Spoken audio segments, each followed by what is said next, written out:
désire te voir.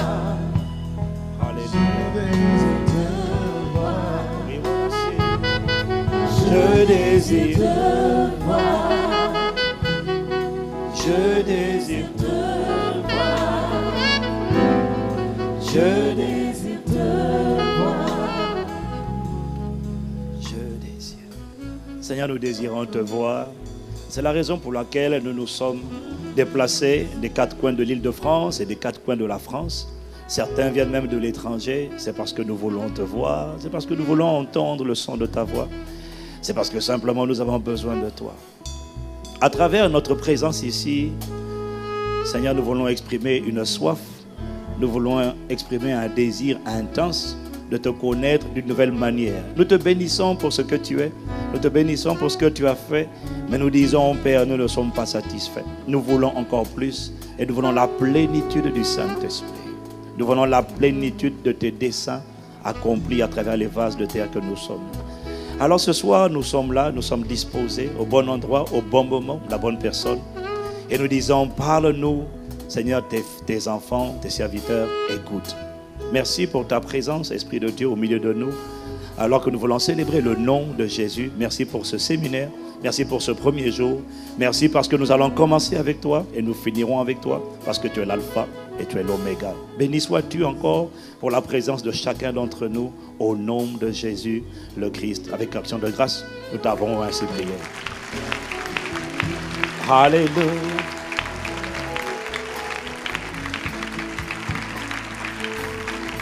Alléluia. Bienvenue à Impact Centre Chrétien. Comme on dit en anglais, it's good to be back. C'est bon d'être de retour à la maison. Et nous allons passer à l'essentiel sans plus tarder. Il n'est plus à présenter, c'est un doyen, c'est un père. Vous n'avez pas le droit de l'appeler Doc, parce que moi je l'appelle Doc, mais pas vous. Vous dites Pasteur Karambéry. Vous pouvez dire Docteur Honoris Causa, mais ça fait trop long. DH comment? Docteur Honoris, enfin, DHC, non c'est trop long. C'est un honneur, c'est un plaisir pour nous encore de l'avoir ici. Et votre présence ici prouve combien nous le considérons, nous l'aimons, nous le respectons et nous bénissons Dieu pour sa vie. Je considère toujours qu'il est l'un des généraux que Dieu nous a donnés dans la francophonie. Nous ne sommes pas démunis et avec lui, toi et moi, je t'assure, il y a quelque chose de bon qui sortira de la francophonie. Pouvez-vous m'aider à acclamer le Seigneur pour son serviteur, le pasteur Mamadou Philippe Karambéry. Merci.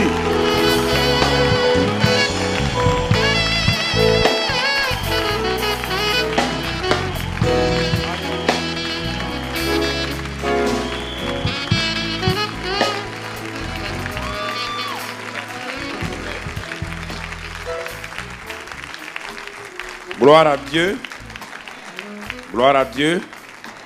Nous sommes sur la route de la transformation, sur la route où nous devons rayer, comme le titre notre séminaire le veut. Alors nous allons tout juste chanter un cantique. Je suis en route en Canaan. Je suis en route en Canaan. Je suis en route en Canaan. Je suis en route, gloire à Dieu, je suis en route. Je suis en route en Canaan. Je suis en route en Canaan. Je suis en route en Canaan. Je suis en route, gloire à Dieu, je suis en route. Si tu ne viens pas, ne me retiens pas. Si tu ne viens pas, ne me retiens pas. Si tu ne viens pas, ne me retiens pas. Je suis en route, voilà Dieu, je suis en route. J'ai la victoire en Jésus-Christ. J'ai la victoire en Jésus-Christ. J'ai la victoire en Jésus-Christ. J'ai la victoire, voilà Dieu, j'ai la victoire. Elle est pour toi, aussi mon frère. Elle est pour toi, aussi ma soeur. Elle est pour toi, oh mon ami. Elle est pour toi, voilà quoi Golgotha. Nous sommes vainqueurs en Jésus-Christ. Nous sommes vainqueurs en Jésus-Christ. Nous sommes vainqueurs en Jésus-Christ. Nous sommes vainqueurs, voilà Dieu, nous sommes vainqueurs. Nous sommes vainqueurs en Jésus-Christ. Nous sommes vainqueurs en Jésus-Christ. Nous sommes vainqueurs en Jésus-Christ. Nous sommes vainqueurs par le sang de Jésus-Christ. Je suis fort, fort, oui, plus que vainqueur par le sang de Jésus. Je suis fort, fort, oui, plus que vainqueur par le sang de Jésus, mon sauveur. Tu es fort, Fort, oui, plus que vainqueur par le sang dis à ton frère, de Jésus. Tu es fort, fort, oui, plus que vainqueur par le sang de Jésus, mon sauveur. Satan ne peut jamais me conquérir. Non, non, non, Satan ne peut jamais me conquérir. Satan ne peut jamais me conquérir. Quand je suis mon Dieu par la foi. Quand je suis mon Dieu par la foi. 1, 2, oh, Satan ne peut jamais me conquérir. Non, non, non, Satan Ne peut jamais me conquérir. non, non, non, Satan ne peut jamais me conquérir. Quand je suis mon Dieu par la foi. Quand je suis mon Dieu par la foi. Oh, je suis fort, fort, oh oui, plus que vainqueur Par le sang de Jésus. Oh, je suis fort, oh fort, oui, plus que vainqueur Par le sang de Jésus, mon sauveur. Tu es fort, oh fort, oui, plus que Vainqueur par le sang de Jésus. Tu es fort, oh fort, oui, plus que vainqueur par le sang de Jésus, mon sauveur. Oh, Judas en avant et la bataille est gagnée. Judas en avant et la bataille est gagnée. Louange à Jésus et louange l'Éternel. Judas en avant Judas. Judas en avant Et la bataille est gagnée. Judas en avant et la bataille est gagnée. Louange à Jésus et gloire à l'Éternel. Judas En avant, power, oh Lord, power, oh Lord, power, oh Lord, power, power, power, oh Lord, power, oh Lord, hallelujah,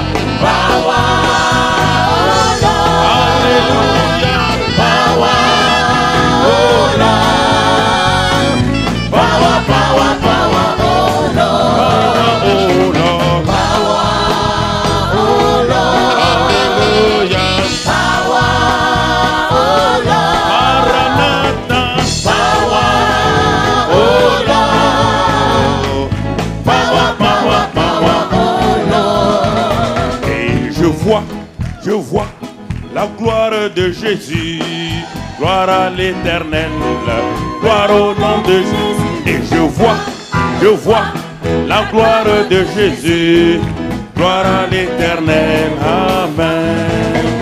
Quand je regarde ta vie, je vois la gloire de Jésus. Quand je regarde ta vie, je vois la gloire de Jésus. Quand je regarde à Paris, je vois la gloire de Jésus. quand je regarde Brazzaville, Je vois la gloire de Jésus. quand je regarde Kinshasa, Je vois la gloire de Jésus. quand je regarde Lomé, Je vois la gloire de Jésus. et je vois la gloire de Jésus, gloire à l'Éternel, gloire au nom de Jésus. Et je vois la gloire de Jésus, gloire à l'Éternel. vois la chute de Satan. Gloire à l'Éternel. Gloire à l'Éternel. Et je vois la chute de Satan. Gloire à l'Éternel. Quand je regarde nos vies, je vois Satan. Quand je regarde vos vies, Je vois la croix de Jésus. quand je vois nos vies, Je vois la croix de Jésus. quand je regarde nos vies, Je vois la gloire de Jésus. et je vois. La gloire de Jésus. Amen. Gloire à Dieu. Alléluia. Amen. Nous bénissons le roi des rois ce matin. Excellent Père de grâce. Il n'y a point de Dieu semblable à toi. Nous sommes là dans ta présence. Nous nous tenons dans cette précieuse présence parce que là où tu es, Seigneur, il fait bon d'y demeurer. Et c'est pourquoi ton peuple est là pour ce premier jour du séminaire. Et nous te disons gloire, honneur et puissance soient à toi au nom de Jésus. Amen. Asseyez-vous dans sa présence, s'il vous plaît.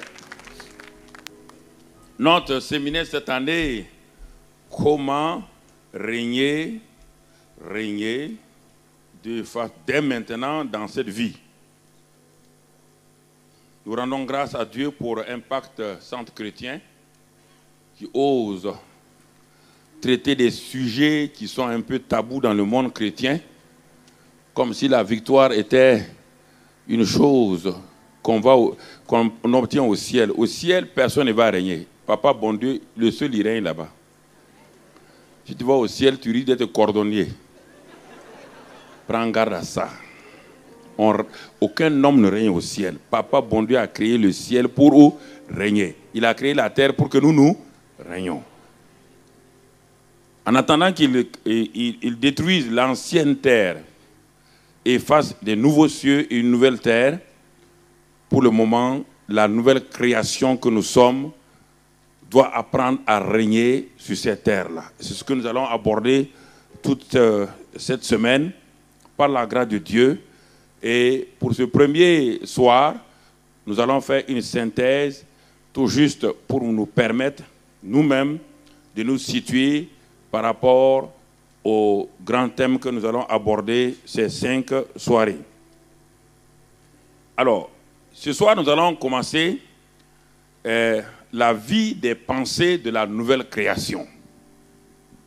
Vous savez, bien aimés frères et sœurs, dans 2 Corinthiens 5, 17, quand nous regardons ce passage dans 2 Corinthiens 5, 17, nous connaissons les versets bibliques, mais nous ne laissons pas souvent le Saint-Esprit nous en imprégner profondément.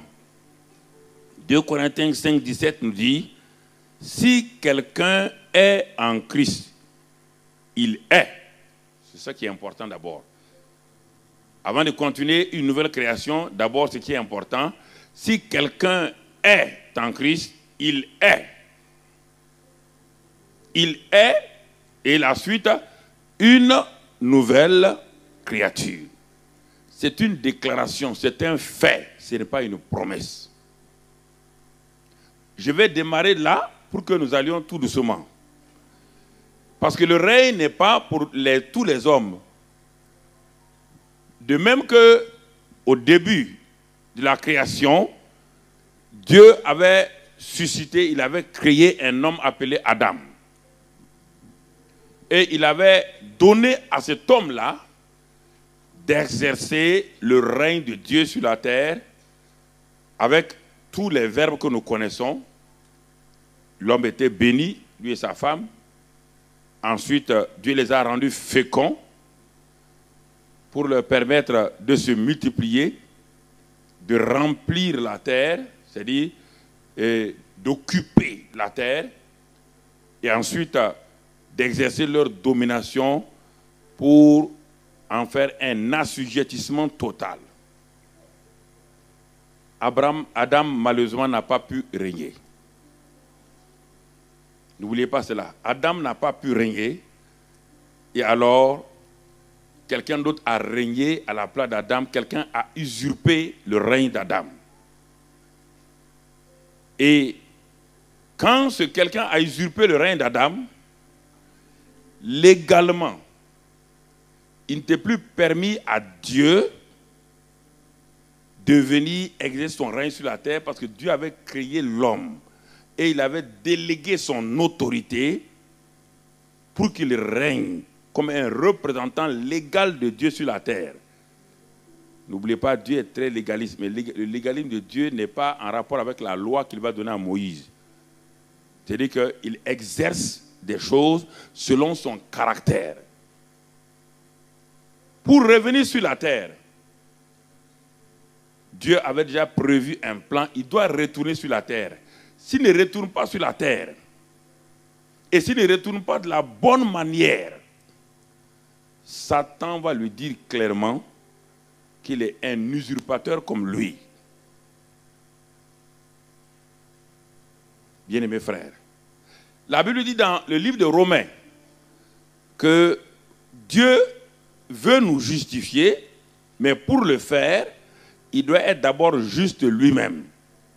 Dieu ne peut pas venir outrepasser l'acte que Adam a posé et puis imposer un nouveau règne sans avoir au préalable réglé le problème qu'Adam a créé à l'humanité. Donc Dieu devait d'abord résoudre ce problème-là afin que l'ennemi et le monde entier puissent accepter que Dieu puisse régner encore par l'homme. Et pour le faire, Dieu va prendre la forme d'un homme. C'est ça l'incarnation. Dieu sera habillé par la chair humaine.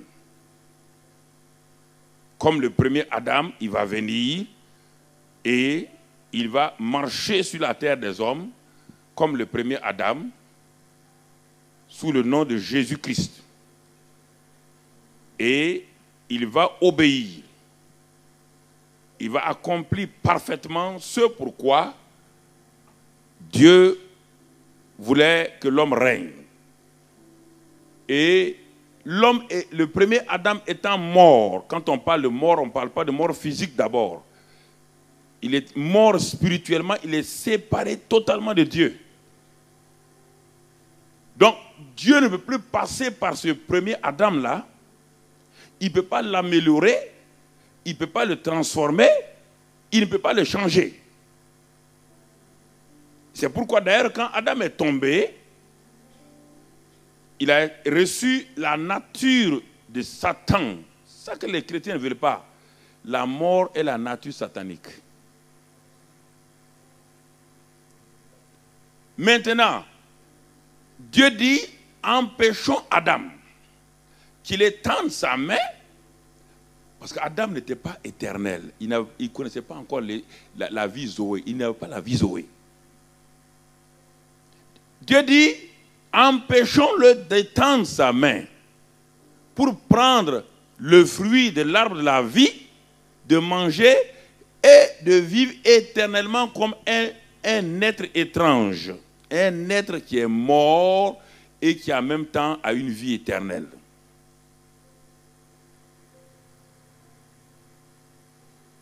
Alors, Dieu a mis Adam et Ève au hors du jardin.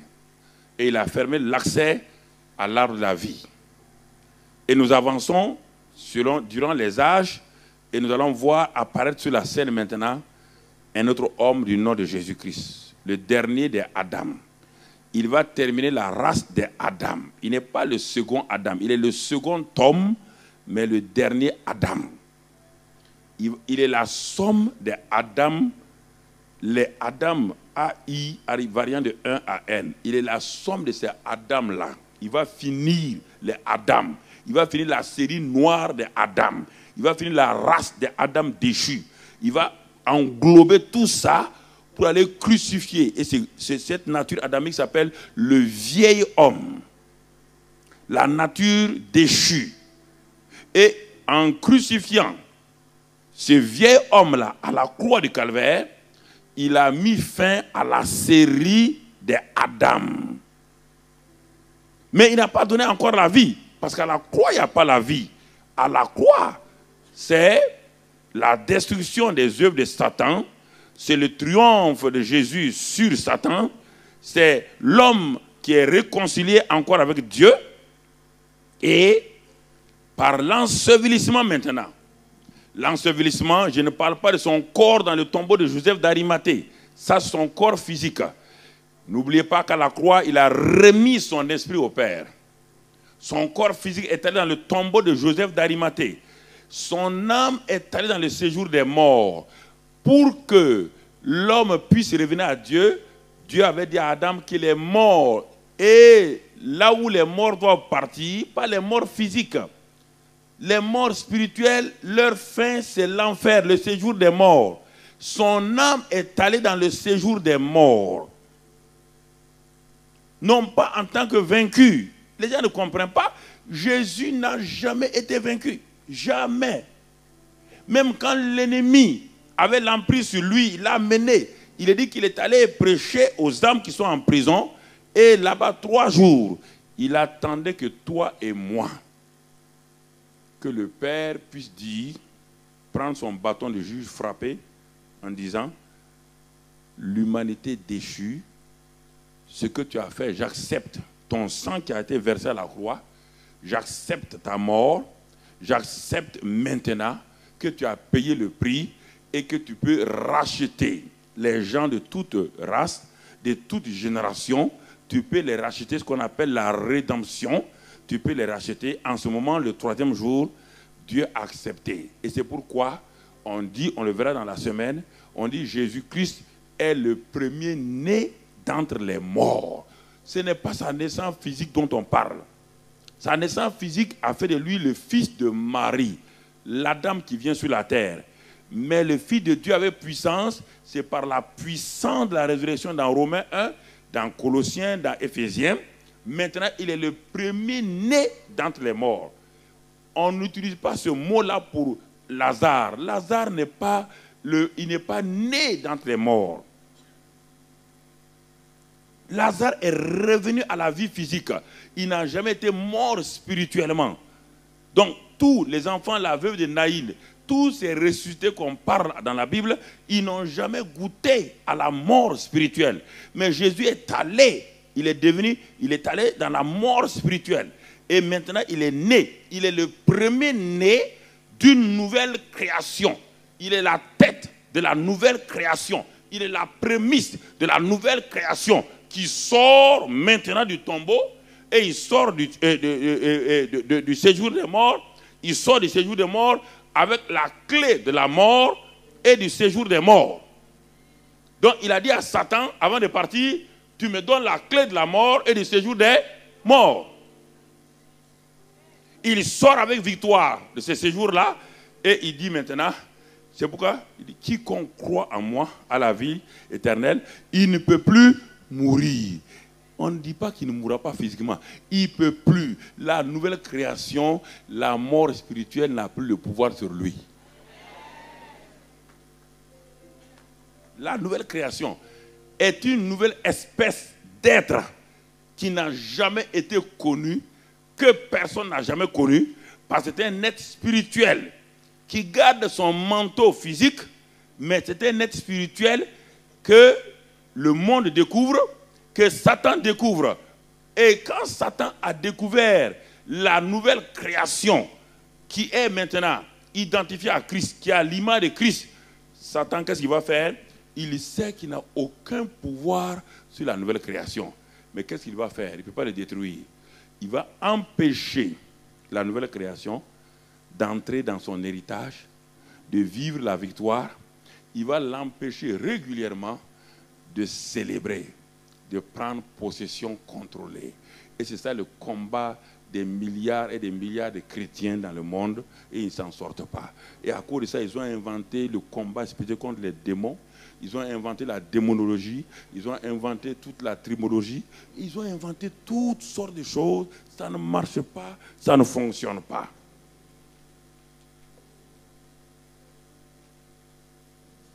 Ça ne fonctionne pas. Écoutons pendant ces quelques jours-là, je crois que le Seigneur va nous aider. Donc, la nouvelle création, c'était un être, mon frère. il est la justice de Dieu. On va le voir dans la semaine. Je résume, parce que ce soir, je vais vous introduire. Il est la justice de Dieu. Il est dit dans Romains 8.1 que la nouvelle création, on ne peut pas la condamner. On ne peut pas la condamner. Écoute-moi, mon ami. Si tu retournes dans l'Ancien Testament, dans le livre de Genèse, Balak a envoyé Balaam d'aller maudire, c'est-à-dire condamner Jacob, d'aller condamner Israël. Balaam a tout essayé. À la fin, quand Dieu lui a permis d'aller, mais Dieu lui dit, tu ne diras que ce que je vais dire. Balaam s'arrête devant un peuple qui vient de sortir de l'esclavage, qui n'est pas né de nouveau, un peuple qui n'a pas le Saint-Esprit, un peuple qui est basé sûrement sur l'alliance de Dieu avec Abraham, qui sont inférieurs à nous complètement. Ils n'ont rien à voir avec nous. Ils ne sont pas nés de nouveau. Ce sont des esclaves à la mentalité. Quand Balaam a voulu ouvrir sa bouche pour maudire ce peuple-là, Dieu lui a dit, c'est trop tard Balaam. Ce que Dieu a béni, on ne peut pas le maudire. Alors je pose la question maintenant.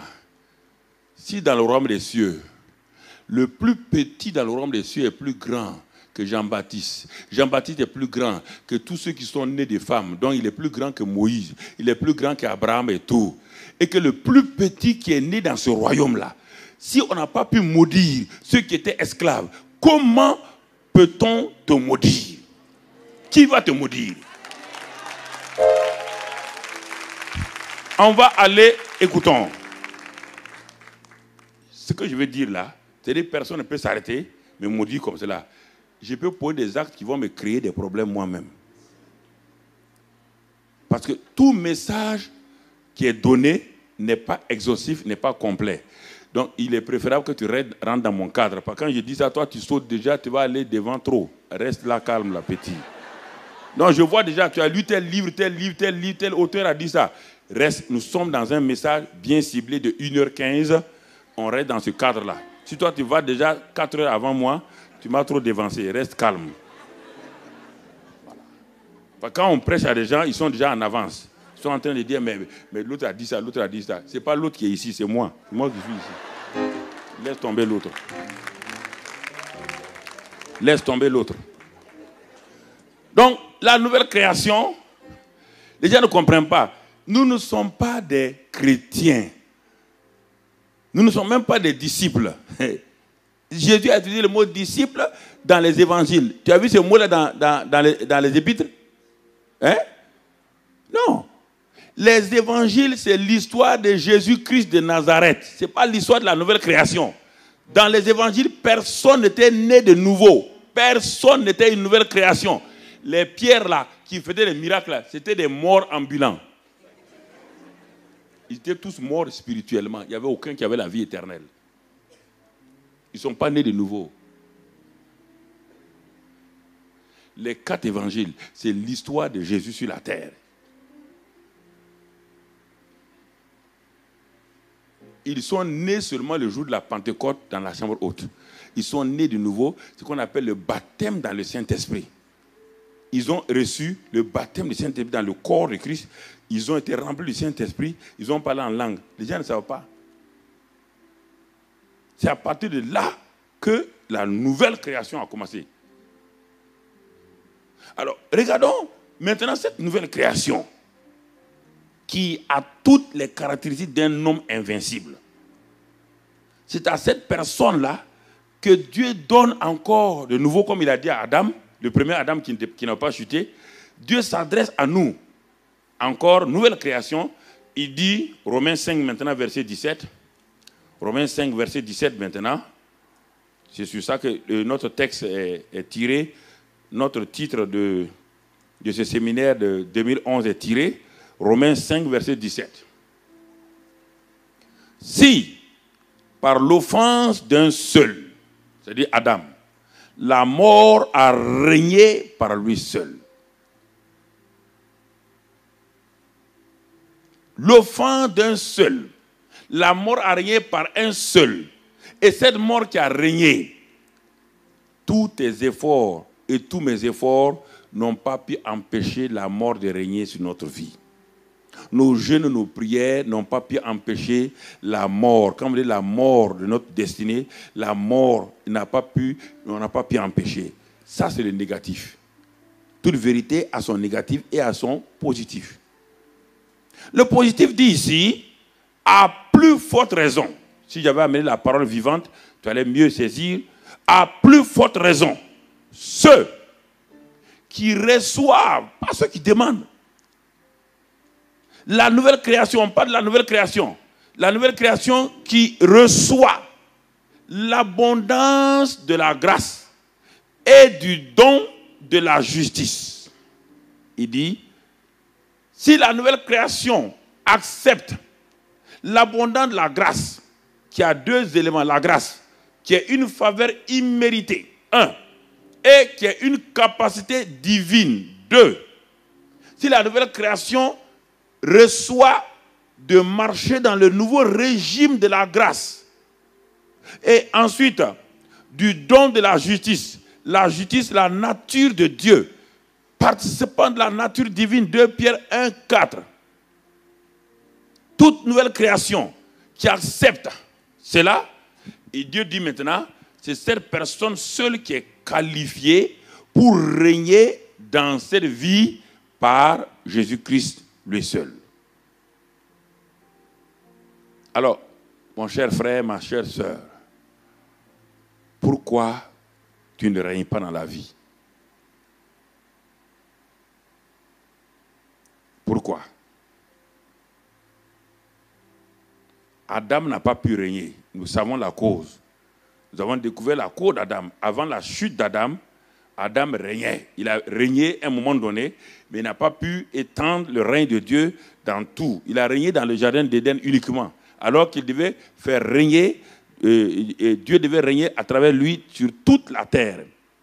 Donc Adam a été étouffé, son règne a été étouffé dans le jardin d'Éden. Le jardin d'Éden, c'était le palais d'Adam, parce que le jardin d'Éden n'était pas la terre. C'était simplement là où, le jardin où il régnait, et il devait conquérir maintenant tout le reste de la terre.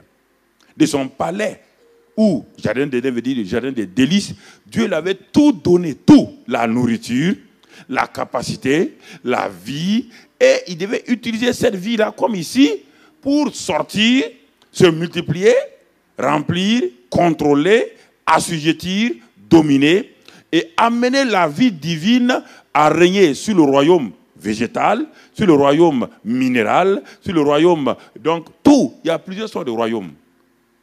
Le royaume animal, tout ça sont des royaumes. Mais le royaume de l'homme, c'est-à-dire de Dieu par l'homme, était le royaume supérieur qui devait régner, contrôler tout cela. Même l'homme qui est chuté, tu vois quelle capacité Dieu lui avait donnée. Même l'homme qui est chuté, regarde comment il règne sur les animaux. Regarde comment il règne, mais il règne mal. Mais la nouvelle création, Dieu dit, ce que Adam n'a pas pu faire, maintenant, par mon Fils et le Saint-Esprit qui habite en vous, vous devez régner dans cette vie. Vous devez régner dans cette vie-là. Bien-aimés frères et sœurs, régner dans cette vie, c'est-à-dire, c'est transporter la vie Zoé. C'est transporter la vie Zoé pour affecter toutes les instances, toutes les situations familiales, situations professionnelles, tout ce qui, dans la vie pratique, ce qu'on appelle la vie pratique, t'empêche d'être vraiment dans la paix, dans la joie, et t'empêche de vivre correctement. Alors, quand nous regardons cela, nous posons la question maintenant. Mais pourquoi alors, malgré toutes ces grandes déclarations de Dieu, le peuple de Dieu ne semble pas régner, ne règne pas, du moins ne règne pas? Il y a très peu de gens d'abord qui ont compris qu'ils doivent régner. Le peuple de Dieu subit régulièrement, il subit au lieu de régner. Alors, qu'est-ce qui se passe? Pour Adam, nous avons vu qu'est-ce qui a empêché Adam de régner. Mais qu'est-ce qui se passe avec la nouvelle création que nous sommes? Chacun de nous ici a le même Saint-Esprit que Jésus avait. A le même Père que Jésus a. a la même parole que Jésus avait. Et nous sommes de la famille de Dieu. Nous faisons partie de la famille divine. Mais alors pourquoi ces êtres-là, qui sont partie de la famille divine, n'arrivent pas à régner sur la création inférieure, sur les situations? Jésus est venu simplement faire deux choses. Nous montrer comment toute nouvelle création doit vivre sur la terre.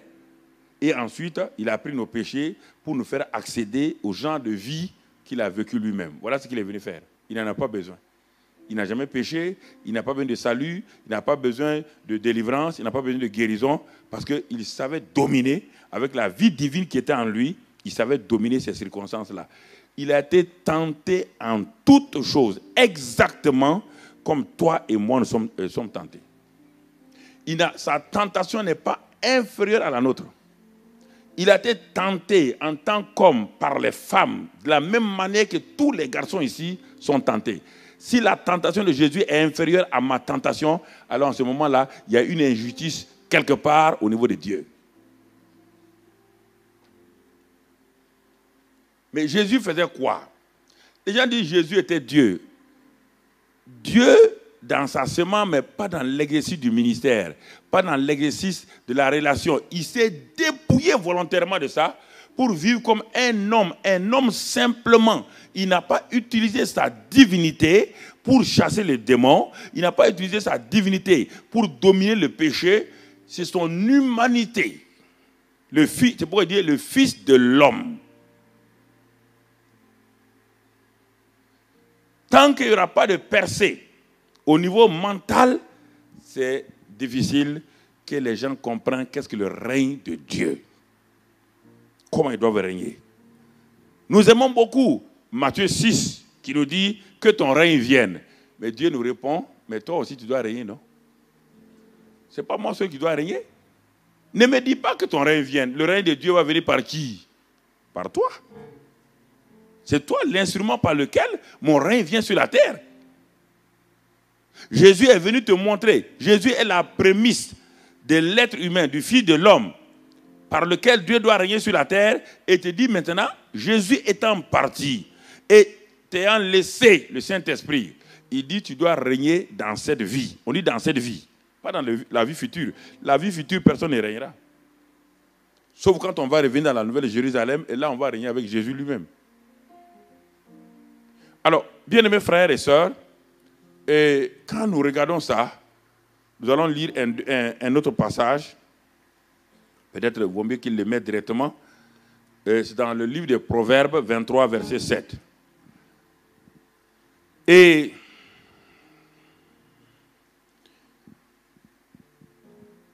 vous savez, j'aime m'enfermer, réfléchir et examiner pourquoi les chrétiens, il y a tant de faillites, tant d'échecs. Pourquoi les gens les bien intentionnés, les chrétiens, ils ont de bonnes intentions, ils sont consacrés, mais pourquoi ça ne va pas? Pourquoi dans leur vie, il n'y a pas de percée, il n'y a pas de victoire? C'est-à-dire qu'ils ne comprennent pas. Ils jeûnent, ils prient. Mais chaque fois, je m'enferme pour savoir qu'est-ce que... Dieu me dit, il y a des choses qu'ils n'ont pas saisies. Et tant qu'ils ne saisiront pas cela, lui ne peut pas les forcer à vivre dans la vie chrétienne victorieuse. Et c'est pourquoi, s'il vous plaît, prenez du temps. Je vais être un peu lent pour que nous puissions comprendre ce que Dieu veut dire. Dans le livre de Proverbes 23, verset 7, un jour, je méditais cela. Le Seigneur, là, bon, c'est le résumé de la vie d'un homme. Et dans ce passage, il est dit, car dans la version, il est dit, car il est. Non, ça veut dire que, prenons avec des termes précis. L'homme est comme les pensées de son âme. L'homme est. Quel homme? On nous a dit que la nouvelle création, lui aussi, il est. En Christ, il est. Cet homme-là est une nouvelle création. Les choses anciennes sont passées. toutes choses sont devenues nouvelles. Mais comment se fait-il que cet homme qui est une nouvelle création, les choses anciennes sont passées et toutes choses sont devenues nouvelles? Pourquoi alors n'arrive-t-il pas à régner? Voilà toute l'équation qu'il faut résoudre clairement. Les choses anciennes, c'est défaite. Ce qui l'amenait dans la défaite, ce qui le paralysait, ce qui faisait de lui un esclave de Satan, ce qui faisait de lui un vaincu. Dieu te dit, ces choses-là sont passées sur le plan spirituel et moral. Il dit maintenant, les nouvelles choses, toutes choses sont devenues nouvelles en lui. On te dit, c'est cet homme-là à qui on demande de recevoir la grâce, l'abondance de la grâce et du don de la justice pour régner dans cette vie. Et encore ça, c'est Dieu qui le donne. Jusqu'à présent, c'est Dieu qui est en opération. Maintenant, en face de ça, on va trouver cet homme-là qui tourne en rond, qui n'arrive pas à percer. Et c'est là que j'ai demandé, il dit, mais Seigneur, quelque chose ne va pas. Pourquoi ton peuple n'arrive pas à saisir cela? Il m'a dit, ce n'est pas le problème de la nouvelle création. Il dit, mais va dans le naturel. Quand un bébé est né, il est une nouvelle quoi? Création. Mais pourquoi sur le plan naturel, beaucoup de bébés qui sont nés n'arrivent pas à percer dans cette vie-là? Ça va dépendre de leur environnement, de là où ils ont été moulés. S'ils ont été moulés dans des choses négatives, contraignantes, cet enfant, quoi qu'il fasse, il ne va pas percer de façon correcte. Il dit, regarde mon fils. Et là, le Seigneur a commencé à me parler. Il dit, l'homme est comme les pensées de son âme. Cela veut dire que si les pensées de l'homme étaient affichées ici, quand tu vas lire les pensées de l'homme et tu vas regarder l'homme, tu ne verras pas de différence. Tu ne verras pas de différence. L'homme est, on n'a pas dit sera, l'homme est comme les pensées de son âme. Ça veut dire quoi? Il est le reflet des pensées qui sont cachées en lui. Ma vie actuelle est la manifestation des pensées qui sont en moi que je ne peux pas cacher parce que ces pensées-là sont obligées de se manifester. C'est pourquoi je ne peux pas dépasser mes pensées. On va le voir tout à l'heure et tu vas te rendre compte, mon ami, que ce que je te dis là est très important. Cela veut dire que la manifestation visible, quotidienne de la nouvelle création dépend de la qualité des pensées de cet homme ou de cette femme-là. Cet homme est déjà une nouvelle création, mais il n'arrive pas à régner. Pourquoi? Ce n'est pas à cause de ces jeunes. Il est déjà une nouvelle création. Et il doit régner. Dieu lui a donné tout ce qu'il faut pour régner. Il n'arrive pas à régner. On n'a pas dit c'est parce qu'il ne jeûne pas. On n'a pas dit c'est parce qu'il ne prie pas.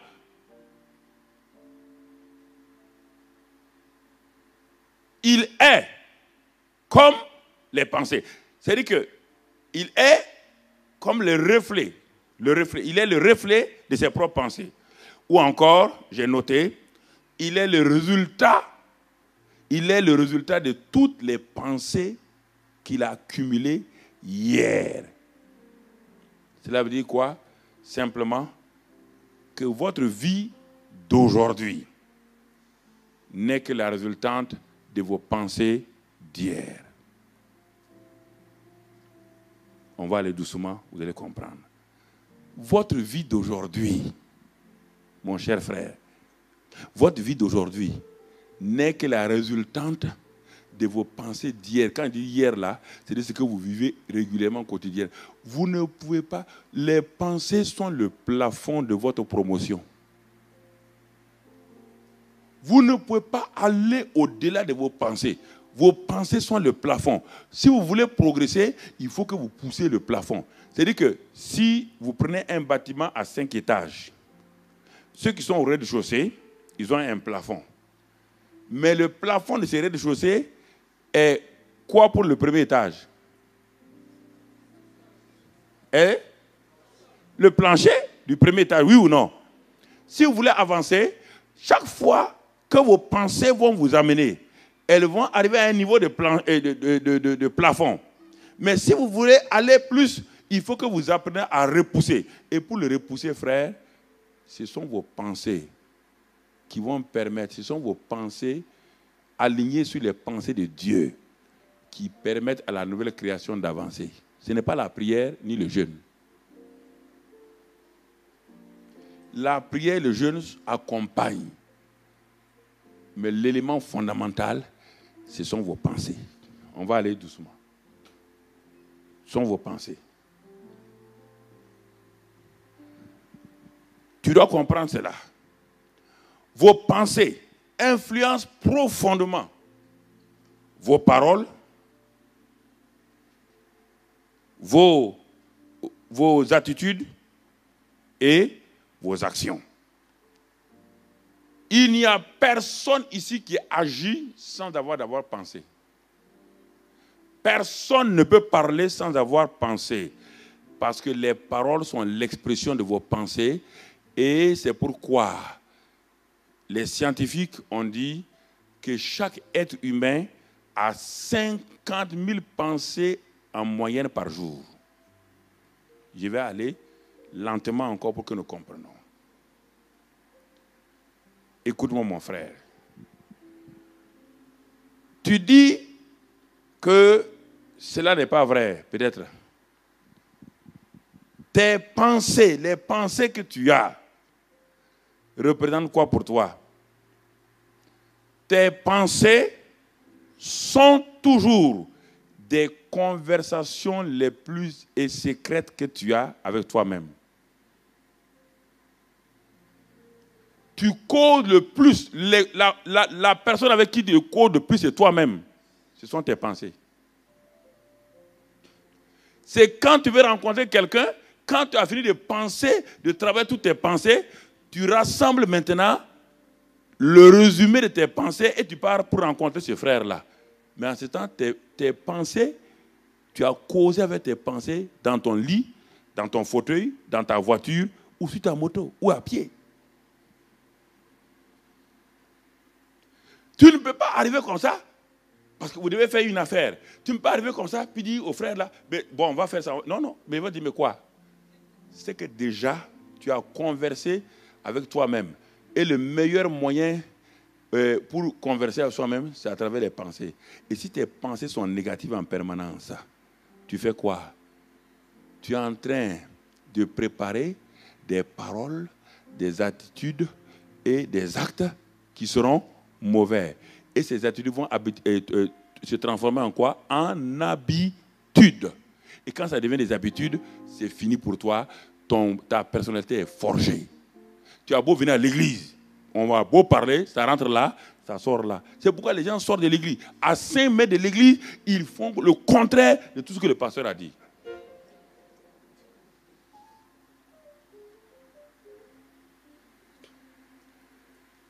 Quelle est la personne avec laquelle tu causes le plus? Ce n'est pas ta femme, ton mari, hein? C'est toi-même. Tu es la personne avec laquelle tu causes régulièrement, n'importe où, n'importe quel endroit, tu causes avec toi-même dans tes pensées. Ta bouche n'est pas ouverte. Et quand ta bouche va s'ouvrir, elle ne fera que dire ce que tes pensées ont déjà arrêté. Si ta bouche contredit tes pensées, on t'appelle hypocrite.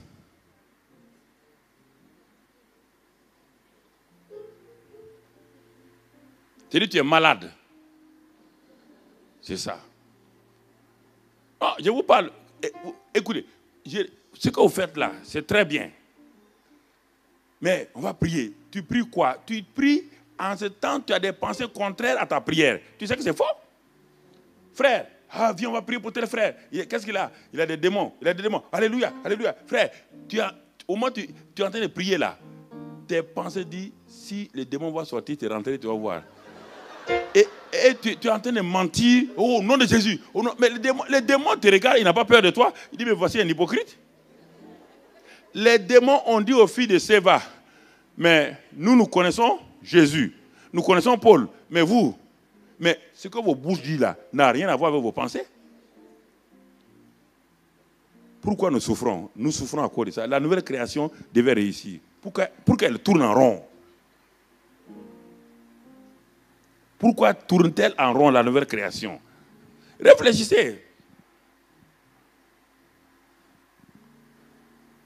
Donc, les pensées secrètes que nous avons en nous là, ce sont elles qui nous font plus de mal. Si elles sont mauvaises, si elles sont bonnes, elles vont nous permettre d'aller de l'avant. Et je vais vous montrer tout juste quelque chose avant de continuer. Pour ce premier, je vais demander à Arnaud de monter là, mon rat de laboratoire.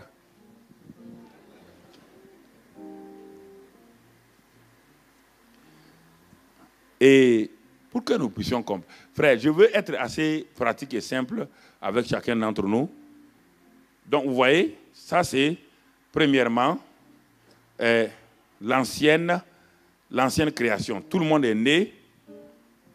est né avec, excuse-moi, porte toi-même, ce n'est pas moi qui porte ça sur toi. Chacun est né avec sa nature. Voilà. Voilà. Chacun est né avec cette nature-là. C'est la nature héritée de l'ennemi. Donc péché, maladie, malédiction, pauvreté, etc. J'ai résumé à ça. Tous les hommes, qu'ils soient intellectuels, qu'ils soient blancs, noirs, tout le monde. Partout on le regarde, c'est ça seulement. Partout, c'est ça. Devant, derrière, c'est ça. Et quand il est né avec ça, au début, quand il est né avec ça, ses pensées ne sont pas atteintes d'abord. Vous comprenez? Mais au fur et à mesure qu'il grandit dans sa maison, si son papa et sa maman sont négatifs, ils vont commencer à lui donner quoi? À l'influencer négativement. Et tout doucement, les parents, l'école, la société vont lui porter quoi? Ça, c'est la société maintenant. Ce n'est pas lui qui porte, c'est la société qui le fait porter. Donc, je reprends la société.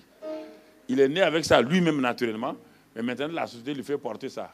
Donc, vous voyez là. Donc, ses pensées et son cœur commencent à travailler en harmonie. Tout ce que vous lui dites, il l'analyse avec tout juste ça. Il met cette machine-là en marche. Et les neurochirurgiens, ils ont trouvé ces dernières années que les pensées d'un homme passent à travers son cerveau et les pensées de l'homme envoient en quelque sorte des réactions chimiques, électriques dans le cerveau. Et ça agit maintenant sur les cellules, ça agit sur son organisme. Et c'est ça qui fait que beaucoup de gens sont malades et on cherche les causes. Il n'y a pas de virus, il n'y a rien. Beaucoup de gens sont malades à cause de leurs pensées qu'ils entretiennent. On va le voir tout à l'heure là. Quand on va arriver, pourquoi les chrétiens sont si malades? On prie, on impose les mains, on appuie, on tourne leur tête. Rien. Mais, non, je ne comprends pas. La Bible dit, ils imposeront les mains aux malades, les malades vont être guéris. Toi, on t'impose les mains, on tourne la tête.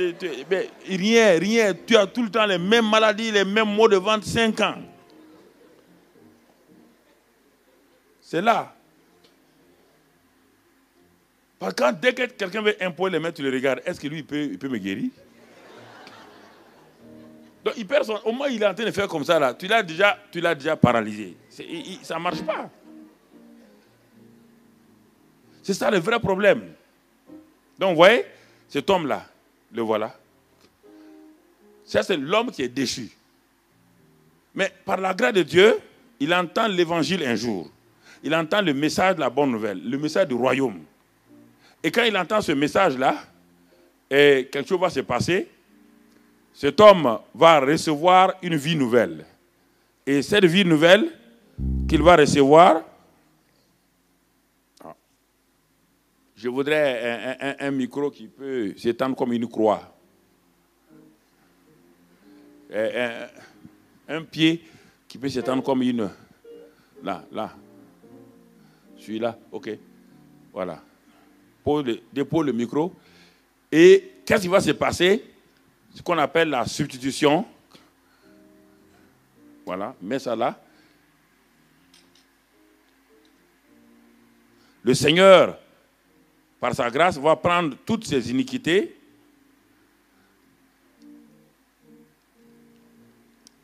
et quand il va prendre tous ses péchés, voilà. Viens s'il te plaît. Le Seigneur, tu vas jouer le rôle du Seigneur. Tu vas lui enlever cette nature qu'il a. Mais sans enlever ça, voilà, et à la croix du Calvaire,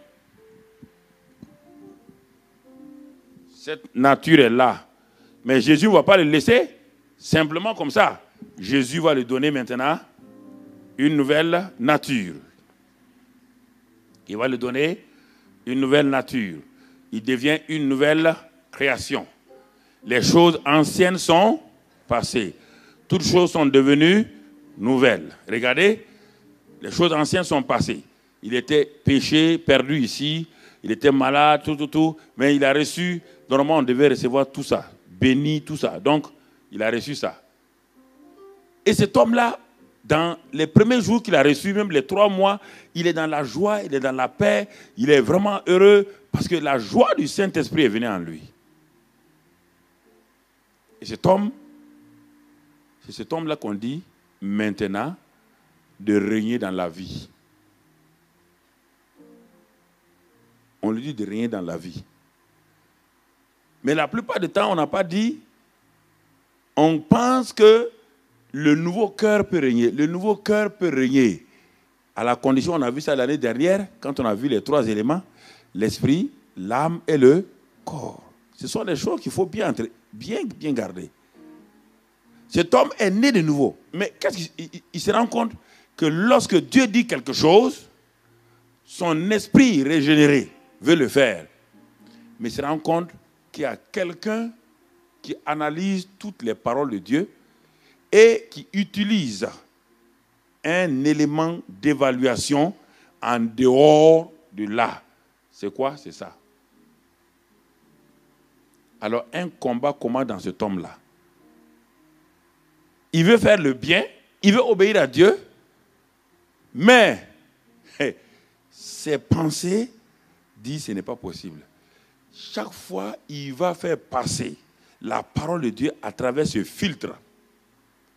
Il va faire passer tout ce qu'on lui dit de faire. On lui dit maintenant, mon frère, on a prié pour toi, lève-toi et marche. Il dit, mais sa tête d'ici, je pouvais marcher.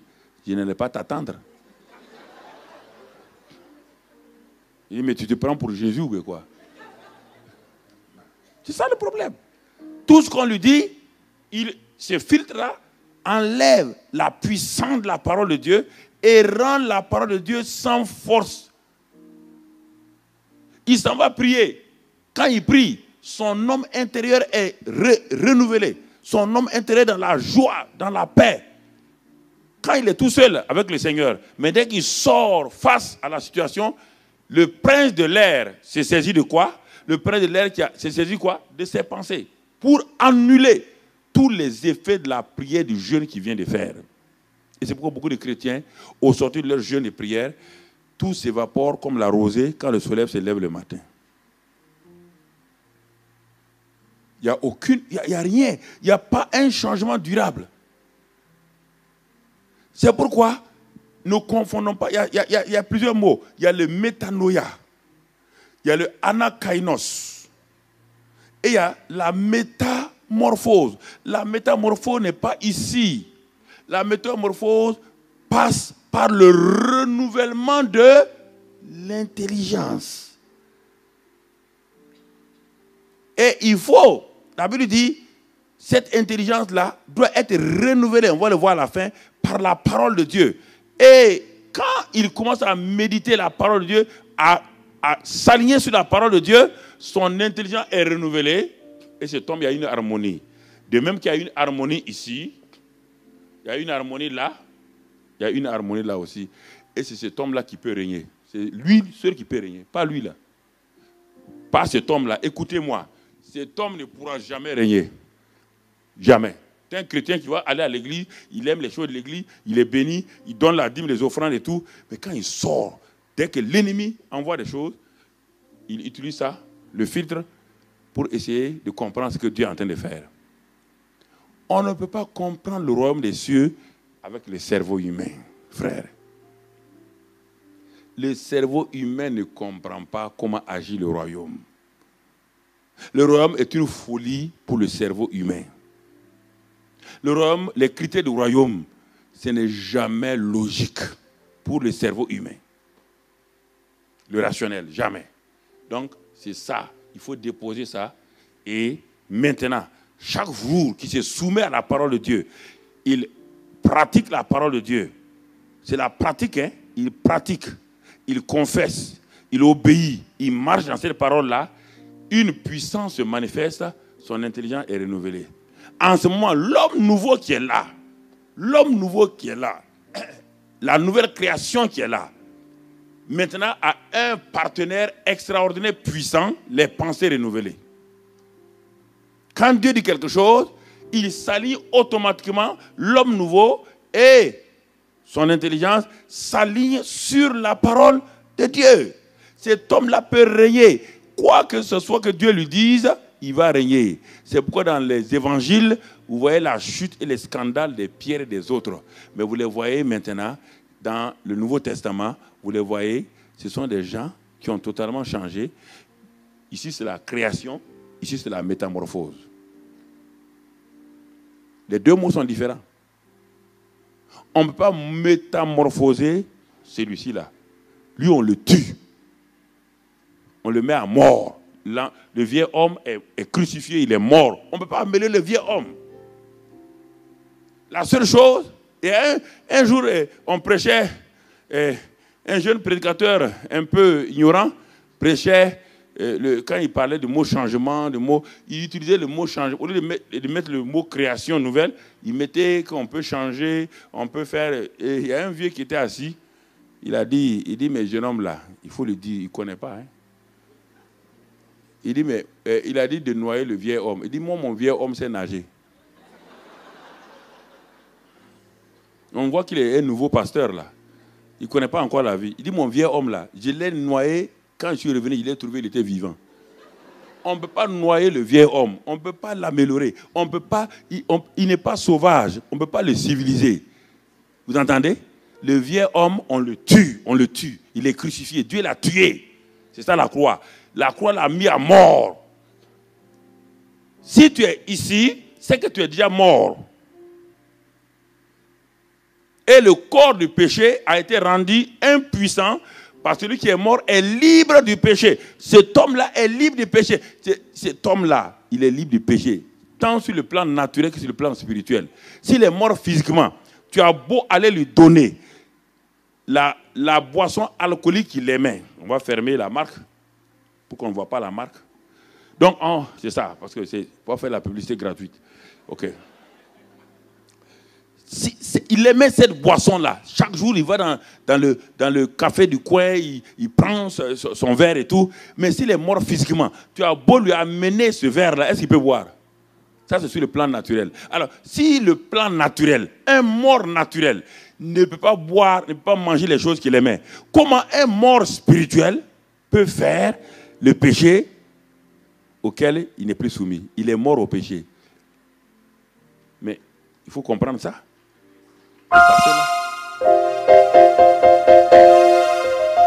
Vous ne pouvez pas faire celui-ci, il n'a qu'à gêner. C'est sa nature. Il aime le péché. Il se nourrit du péché. On ne peut pas lui donner autre chose que ça. C'est la mort seulement. C'est la seule solution. C'est ça que Dieu a fait. Il dit, il a crucifié le vieil homme. Allez-y vous asseoir. Bon, laisse ça. Il faut qu'ils voient ça. Laisse ça, ils vont voir longtemps. Alors, bien-aimés frères et sœurs, nous regardons Parce que ce soir-là, je vais introduire... Pourquoi j'ai commencé par là? Je devais terminer le samedi par ça, mais j'ai voulu, dès le premier message, penser et vous attirer votre attention sur ça. Ça a été déjà prêché ici, mais la répétition est la méthode pédagogique pour faire entrer une leçon. Parce que quand il y a des choses, quand on vous donne, il ne faut plus aller. Même si le pasteur vient prêcher autre chose, prenez les cassettes posées. Tant que vous n'avez pas eu une percée sur ça, posez les cassettes d'abord. Parce que si vous mélangez les cassettes là, ça ne produira rien. Ce qu'il a prêché là, ce qui vous a touché, où vous êtes vaincu là, il a donné. Prenez ça, posez. Les autres cassettes, vous les entassez d'abord et vous faites tout, percer 1 mois, 2 mois, jusqu'à ce qu'il y ait une percée. Et quand il y aura une percée dans ça, le reste est facile. Parce que vos pensées sont comme une cage. Et votre vie est un aiglon. Je vous pose la question. Un aiglon, c'est un des oiseaux les plus merveilleux, les plus forts, qui vole le plus haut possible. Mais ça, c'est votre vie. La nouvelle création est un aiglon merveilleux, un aiglon puissant. Mais malheureusement, cet aiglon est mis en cage par son propre propriétaire, les pensées. Et il y a une expérience que les scientifiques ont fait pour montrer que lorsqu'on change, même les animaux, on peut les maîtriser, les rendre esclaves lorsqu'on arrive à toucher leurs habitudes, leur manière de réfléchir. Je ne sais pas comment ils réfléchissent. Je ne suis pas un aiglon, donc je ne sais pas. Mais c'est pour te dire, qu'est-ce qu'ils ont fait? Ils ont mis une cage de 4 mètres sur 4. Ils ont pris un aiglon qui volait déjà, qui allait loin. Ils l'ont pris et ils l'ont simplement mis dans cette cage-là. Ils l'ont mis pendant des mois. L'aiglon qui est habitué à voler déploie ses 2 ailes pour monter, mais chaque fois qu'il arrive à 4 mètres, il frappe le plafond et il retombe. Et ça a duré des mois. Et ceux qui font de l'expérience ont dit, on va libérer l'aiglon. Ils l'ont libéré et ils sont venus, ceux qui font de l'expérience, ils sont venus, ils ont pris l'aiglon. Là, devant tout le monde, ils l'ont jeté. Quand ils ont jeté l'aiglon, quand il a déployé ses ailes, il est arrivé à 4 mètres, qu'est-ce qu'il a fait? Il est retombé. Pourquoi? Parce qu'il a été programmé. Il a été déprogrammé. Maintenant, il a un nouveau programme. Et il a fallu encore au moins 1 mois pour le lancer, pour que ce qui était en lui, là, commence à répartir et qu'il sache qu'il peut voler au-delà. La plupart des chrétiens sont comme son aiglon, là. Ils sont nés de nouveau. S'ils meurent, ils vont au paradis. Il n'y a aucun problème. Rien. Ils ne sont pas condamnés. Mais ils n'arrivent pas à voler. Voler pour l'aiglon, c'est rien. L'aiglon règne comment? Comment un aiglon peut régner? C'est quand il vole là-haut, et puis il descend, il vient prendre un objet, et puis il monte. C'est ça le règne d'un aiglon. Le règne d'un homme, c'est quoi? C'est dans sa vie personnelle, sur le péché, dans sa vie, des relations avec sa famille. Il n'arrive pas à régner là-bas. Comment voulez-vous qu'il soit heureux? Cet aiglon n'était pas heureux, parce qu'il sait qu'il est fait pour voler. Mais à la fin, il a accepté la défaite. Il a accepté ce qui ne devait pas être accepté. Et à force de lutter, à force de crier, à force de prier, aujourd'hui, honnêtement, toi-même tu sais que ça ne va pas. Tu le sais. Même si tu me souris là, tu sais que ça ne va pas. Tu n'as pas la victoire. C'est-à-dire que tu es frustré. Tu te poses la question, quel jour, quand les gens témoignent, quand quelqu'un vient témoigner, frère, oh, moi j'ai eu la victoire sur le péché. Est-ce qu'il dit la vérité, cet homme-là? Pourquoi? Parce que tu luttes, et ça fait des années. Et lui, il vient d'arriver. Et lui, il dit qu'il a la victoire. Oui, il a la victoire. Bah, toi, tu es tellement, tu as une mentalité de pensée chronique que c'est difficile de démanteler. C'est du béton armé. Lui, encore, c'est du ciment frais. Et il croit tout. Mais toi, tu as tellement moulé tes pensées.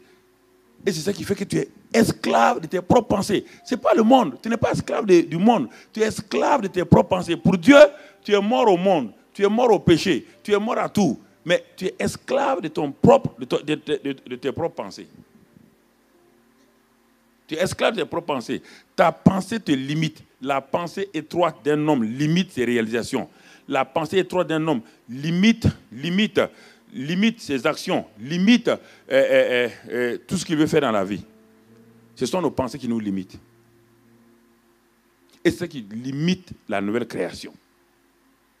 C'est ça qui empêche la nouvelle création d'aller de l'avant. Mais Dieu a-t-il prévu une solution pour ça? Oui, Dieu a prévu une solution. Même là encore, Dieu a prévu une solution.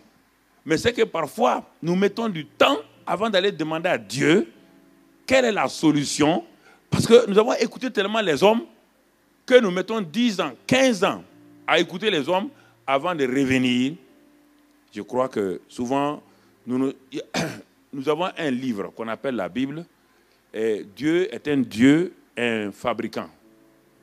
Et tout bon fabricant qui fabrique quelque chose, il a le mode d'emploi de la chose qu'il a fabriquée.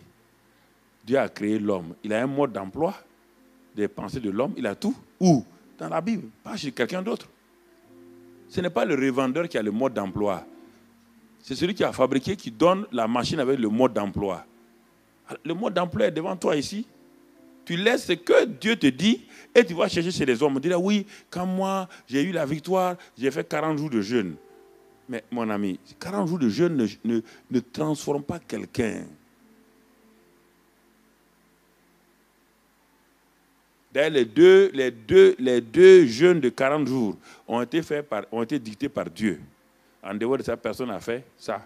3 personnes. Il y a Moïse, il y a Jésus, il y a Élie qui a marché 40 jours. Tout ça, c'est dicté par Dieu. Mais ce n'était pas pour les changer.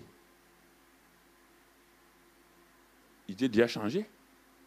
C'était pour leur parler, être dans la présence de Dieu, pour que Dieu leur dicte les choses qu'ils vont faire. Moïse n'est pas monté pour devenir un homme puissant sur la montagne. Jésus était déjà fils de Dieu et le Père lui avait dit, tu es mon fils bien-aimé en qui j'ai mis toute mon affection. Et c'est pourquoi il est parti attendre 40 jours pour que lui et le Père, et c'est là encore, il dit que Moïse n'a pas mangé 40 jours et 40 nuits. Il n'a pas mangé, il n'a pas bu. Va, ne mange pas, ne bois pas. Va jeûner 40 jours, ne mange pas, ne bois pas. Tu vas nous dévancer.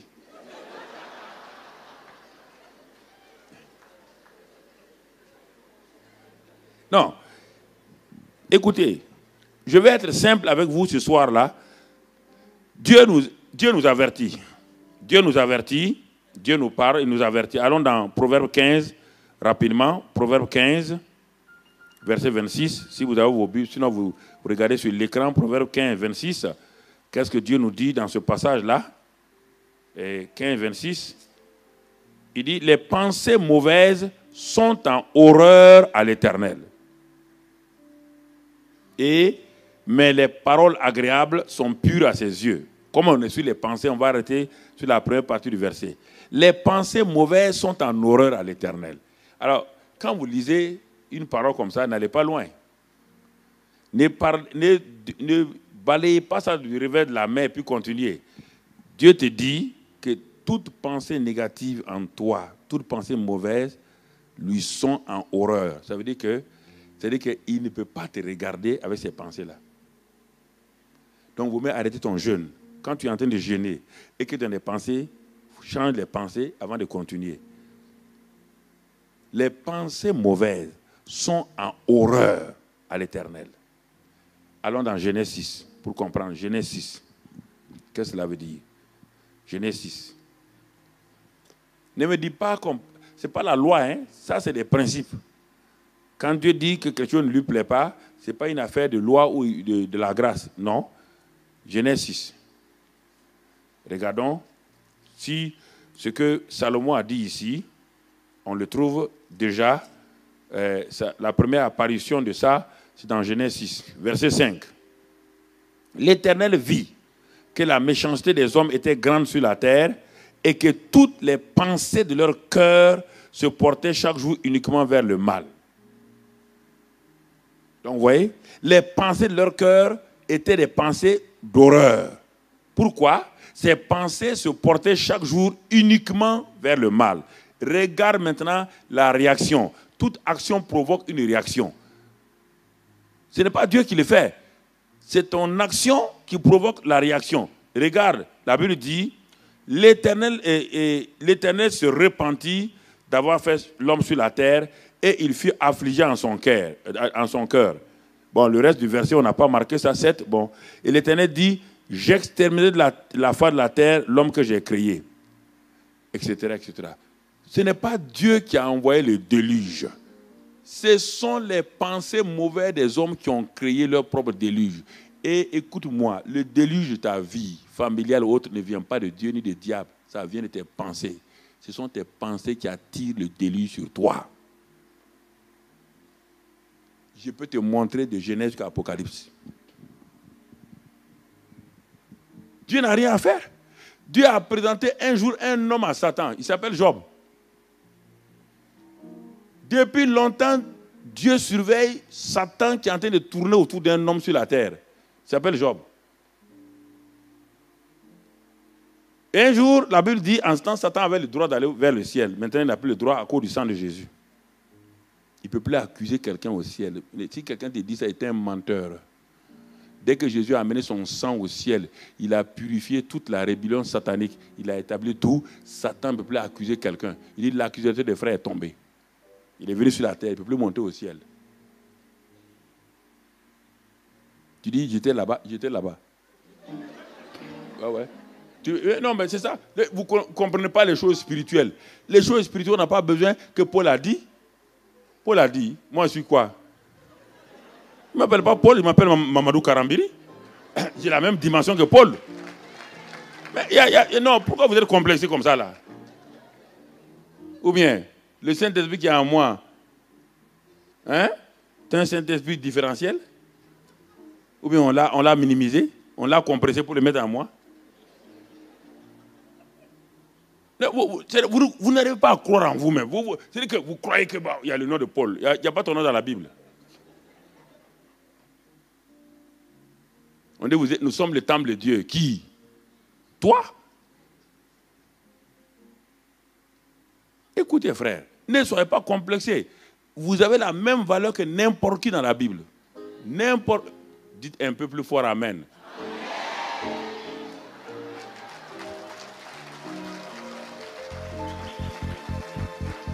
Mais pourquoi vous n'arrivez pas à croire en vous-même? Ce sont vos pensées là. Vous voyez déjà? Vous n'arrivez pas à croire. Tu as fait des bêtises hier. C'est ça, hein? Donc, Satan, c'est ça. Donc, quand il dit de croire à ça, tu dis, c'est ta pensée, la pensée. Ouais? Dieu a créé l'homme. C'est pas Dieu n'a pas créé le déluge. Les pensées, chaque jour, les pensées mauvaises agressent Dieu régulièrement. Les pensées mauvaises agressent Dieu et l'affligent. Ah bon? Les pensées d'un homme, oui. Sur la terre, peuvent atteindre Dieu, oui. Ça, c'est avec Noé. Mais plus tard, avec qui encore? Les pensées de qui et les actes de qui ont affligé Dieu encore? Pour que Dieu descende une seconde fois, c'est qui? Sodome et Gomorrhe. Il a dit à Abraham, j'ai vu. Ouais, toujours. Dieu est patient, il attend. Il dit, mais j'ai vu. Et les cris de Sodome et Gomorrhe là, sont montés. Il a dit au premier homme qui est né de femme, Caïn, le cri du sang de ton frère est monté vers moi. Nous sommes dans le monde spirituel. Ce n'est pas un monde géographique. Ne crois pas que tu es sur la terre, Dieu est loin, loin, loin. Mais en esprit, il n'y a pas de distance ni de temps. Dans l'esprit, dans le royaume des cieux, il n'y a pas de distance ni de temps.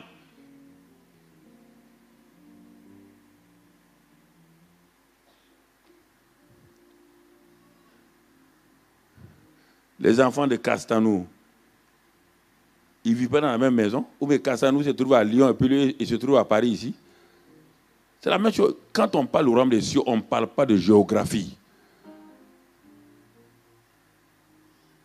Le royaume des cieux, il n'y a pas de distance, il n'y a pas de temps. Dans le royaume des cieux est hors du temps.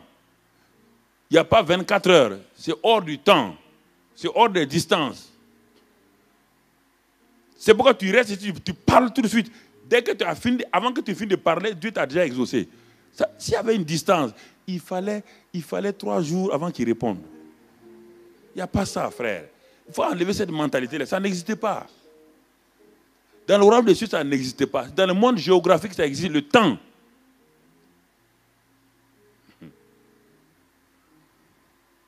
Alors, mes pensées me créent. Quand Dieu a présenté Job à Satan, Satan dit, mais il dit peau pour peau. Peau pour peau, Job va te maudire en face. Dieu dit non, Job ne me maudira pas. Et quand les gens lisent ça, tout de suite, ils ont une idée arrêtée sur Job. Dieu n'a pas dit que Job était parfait. Parce que Dieu est en train de protéger Job. Parce que Job faisait certaines choses selon Dieu. Mais on va nous ouvrir le cœur et les pensées de Job. Tout le monde accuse la femme de Job. Que la femme de Job a dit à Job de maudire Dieu et de mourir. Tout le monde dit, ah oui, cette femme-là, elle est misérable. Mais ouvrons le livre de Job, tu verras qui est misérable entre les deux. Au moins la femme a eu le courage de dire, maudit et meurt.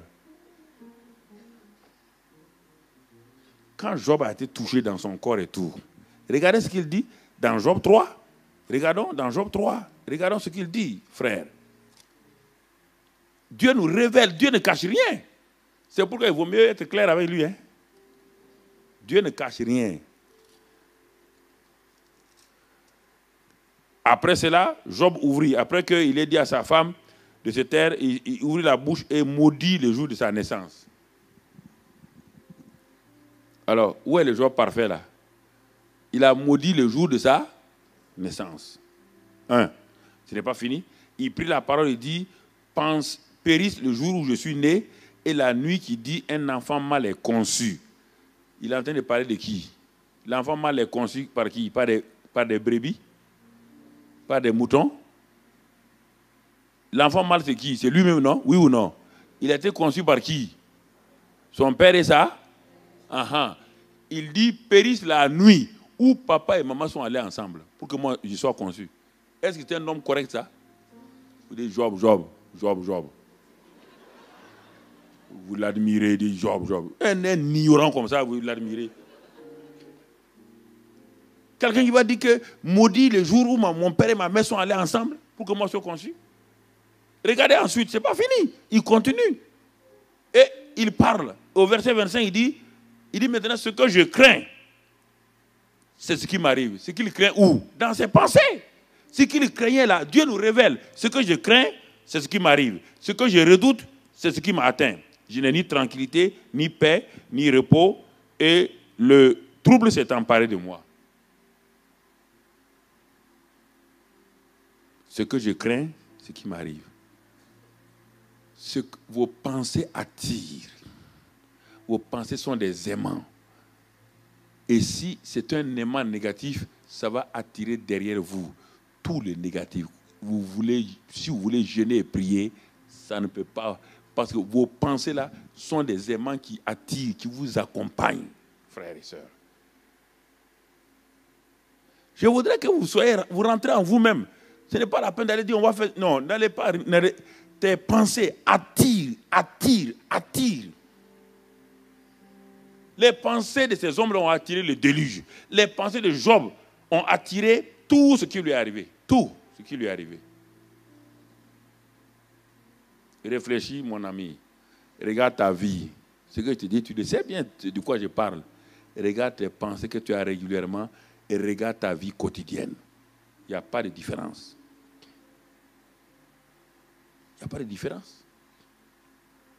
La nouvelle création doit opérer avec une intelligence renouvelée. Mais si sa intelligence n'est pas renouvelée, la nouvelle création a des problèmes. Alors c'est pourquoi Dieu dit dans Romains 12, 2 que nous connaissons, il dit, mais pour être transformé, il faut être renouvelé dans le renouvellement de l'intérieur pour connaître la volonté de Dieu. Et dans Philippiens 4, c'est le verset clé, Philippiens 4, Dieu dit au reste, mes frères, que tout ce qui est vrai, on va aller rapidement, tout ce qui est vrai. Vous entendez ce que Dieu nous dit? Dieu nous donne maintenant le mode d'emploi des pensées de la nouvelle création. Il te dit dans Philippiens 4, il dit au reste, frères, tout ce qui est vrai, tout ce qui est vrai. Donc, il te montre que la nouvelle création doit avoir ses pensées sur Dieu lui-même, qui est vrai. C'est Dieu qui est vrai. En résumé, voilà ce qui doit te préoccuper. Voilà la chose, le choix que tu dois opérer dans tes pensées quotidiennes. C'est la même chose. Plusieurs traductions de la Bible disent ça. Dans la version Louis II, il est dit au reste, frère, que tout ce qui est vrai. Dans d'autres versions, il est dit en résumé. Voilà ce que doit te préoccuper. Ou bien, voilà le choix à opérer dans tes pensées quotidiennes. Ce verset-là est traduit. Dieu te dit, si tu veux réussir, tu dois faire un choix. Dieu n'a jamais obligé quelqu'un qui est patapouf, l'obliger à faire du sport. Tu dois décider de faire du sport, mon ami. Tu dois décider de manger la nourriture saine. Tu as ce pouvoir-là, cette capacité est en toi. C'est toi qui dois faire le choix. Tu dois choisir tes pensées. Tu dois choisir. Dieu ni Satan ne peut pas t'imposer des pensées. Tu dois les choisir. Tous les jours, quand tu vas là où on vend des chaussures, qui choisit? C'est pas toi? Qui choisit tes foulards? C'est pas toi? Qui choisit tes boucles d'oreilles? C'est pas toi? Maintenant, pour le choix des pensées, tu veux que Dieu choisisse. Il ne choisira pas. Tu dois choisir. C'est un choix délibéré. C'est un choix et tu dois entretenir ce choix-là, frère. N'essayons pas de culpabiliser Dieu. Il est inculpabilisable. On ne peut pas le culpabiliser. Il ne faut pas dire à Dieu, mais c'est ta faute. Dieu n'a jamais fait de faute. C'est toi qui dois choisir. Tous les jours, tu fais des choix, oui ou non? Ou bien, tu es un robot? Tu ne fais pas de choix. Tous les jours, tu fais des choix. Fais des choix. Dieu te dit ici, mon frère, ce qui est vrai là. Donc, si tu ne choisis pas ce qui est vrai, tu choisis ce qui est faux. Ta vie va te conduire où? Dans le faux. Il ne faut pas être mathématicien pour ça. Et ce n'est pas fini. Ce n'est pas de l'amusement. Jeunes gens, écoutez-moi, ce n'est pas de l'amusement. C'est ce qui fait le drame des chrétiens. Ce qui fait des échecs. Ce qui fait des scandales. On est étonné. Ce qui fait des scandales. Ce qui est honorable. Soit l'objet de tes pensées. Honorable. Ce qui est honorable là. Et ensuite, tout ce qui est juste. Tout ce qui est pur. Tout ce qui est aimable. C'est le caractère de Dieu. Dieu te dit, aie en moi ton caractère. Pense en moi. Quand tu veux faire quelque chose, regarde-moi ce que je dois faire. Quand tu vois le mensonge, ça c'est le caractère de Satan. Tu vois la vérité, ça c'est le caractère de Dieu. Pense à mon caractère, laisse tomber le caractère de Satan. Parce que si tu penses aux pensées de Satan, tu deviendras comme lui. Ce qui est vertueux et digne de louange soit l'objet de vos pensées. Et dit, verset 9, ce que vous avez appris, reçu et entendu de moi, et ce que vous avez vu en moi, pratiquez-le. Et, conjonction de coordination qui est la résultante, le Dieu de paix sera avec vous. Sinon, il ne sera pas avec vous. Tu as beau dire que Dieu est en moi, il est non. Eh mon frère, tu vas t'arrêter ici. Dieu est capable. Il dit, je ne suis pas capable. Laisse-moi tranquille, je ne suis pas capable. Laisse-moi tranquille. Tu es en train de chanter? Il y a des chrétiens, leur seule victoire, c'est quand on chante la victoire à l'église. La seule victoire de leur vie, c'est ça. La seule victoire de beaucoup de chrétiens, c'est quand ils chantent ici.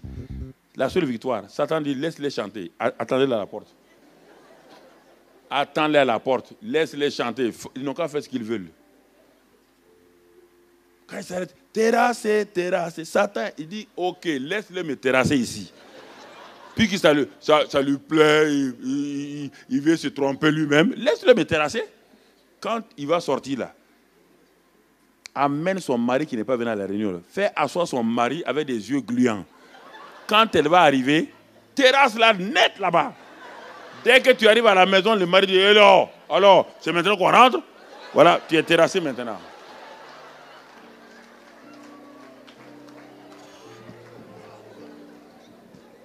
Oh, c'est Jésus. Frère, la Bible dit 1 Corinthiens 2, il dit ayons les pensées de Christ. On va développer tout cela. Et je crois que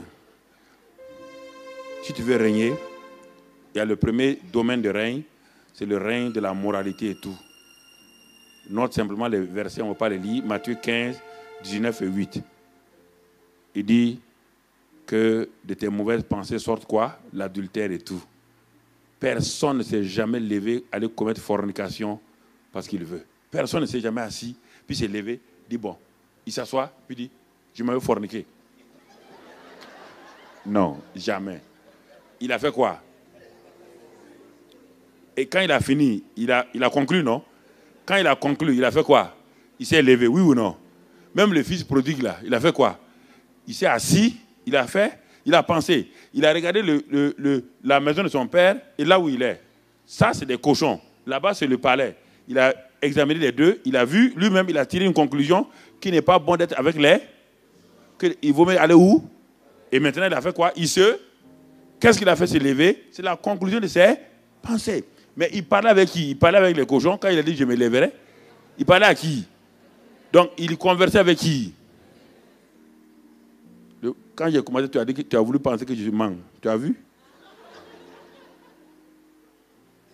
Il conversait avec qui? Avec lui-même. Et quand il a conclu sa conversion, il s'est levé. Ce sont vos pensées qui vont vous faire agir. Donc, que ce soit pour la santé, on va le voir demain, après-demain, la santé. Pourquoi tu es malade? Parce que tous les jours, tes pensées sont sur « Ah, ma mère est morte de cette maladie-là, je vais finir comme ça. » Non, tu ne mourras pas comme ta mère. La nouvelle création ne meurt pas comme ça. La nouvelle création ne meurt pas comme un misérable, mon ami. La nouvelle création peut souffrir. Oui, la nouvelle création souffre. Mais elle ne peut pas finir misérablement. Au niveau professionnel, c'est la même chose. Au niveau professionnel, c'est la même chose. Combien de chrétiens ont beaucoup de choses au niveau professionnel, mais ne règnent pas? Tout le temps des employés. Tout le temps. Même là encore, ils ne sont pas des employés qui arrivent à réussir. Il y a trop de gens bien instruits, mais il y a peu de gens grands penseurs. Jésus était un grand penseur. Paul était un grand penseur. Tu dois être un grand penseur. L'instruction va te donner une bonne position professionnelle, mais ce n'est pas sûr que tu vas réussir dans ta vie. Ce n'est pas sûr que tu vas réussir. Donc c'est pourquoi aie des pensées. Il y a des pensées lumineuses qui viennent en toi. Sam Walton, celui qui a fait le Walmart dans le monde, tout le monde avait dit à son temps qu'il est impossible qu'une ville de 50 000 habitants puisse faire, faire durer à long terme des magasins à bas prix comme les Walmart. Il s'est assis, Sam Walton, il est un chrétien, il s'est assis, il dit non. Il dit non, lui il va faire des magasins pour... Il dit mais comment ça? Les gens disent comment? Il dit mais attendez, je vais les placer dans des carrefours. Si vous avez dit qu'une ville de 50 000 habitants ne peut pas faire vivre un supermarché à bas prix, je vais les mettre dans des carrefours. Qu'est-ce qu'il a fait? Un village de 50 000 ici, un autre village de 50 000, 50 000, 50 000, il a planté au milieu, en pleine brousse. C'est pourquoi la plupart de tout le monde les limite maintenant. On ne peut pas mettre des supermarchés en dehors de la ville, dans des carrefours où il y a plusieurs villes et villages. C'est ça qu'il a fait, il a réussi. Le jeune homme qui a fait FedEx, avec tous les avions dans le monde aujourd'hui, il est dans une classe de management, marketing. Et le professeur a dit aujourd'hui, devoir, travaux pratiques. Dites-moi, qu'est-ce que vous voulez faire dans votre futur? Tous les autres ont dit ce qu'on fait tous les jours.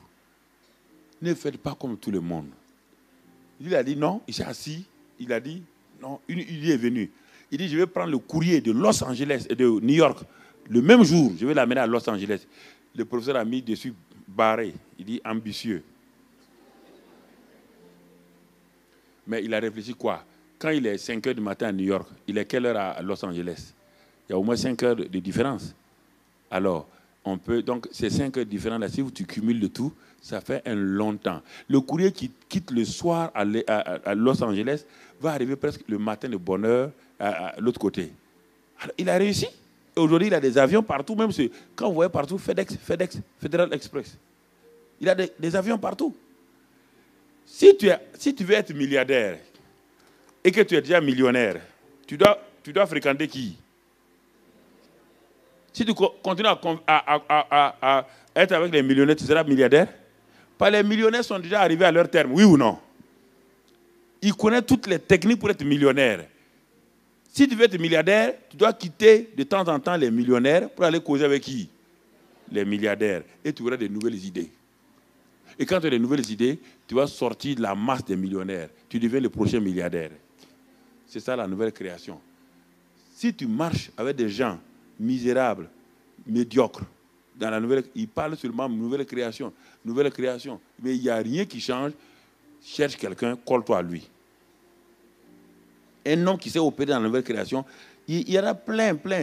Et marche avec lui. Et tu verras que tu vas sortir de la médiocrité et la nouvelle création sera une réalité. Le reste, on verra demain. Que Dieu te bénisse.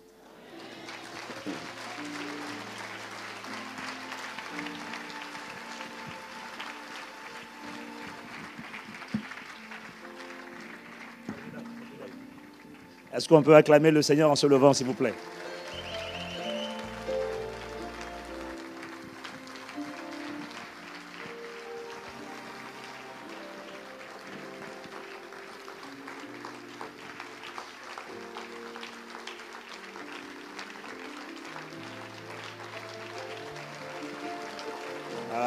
Aïe.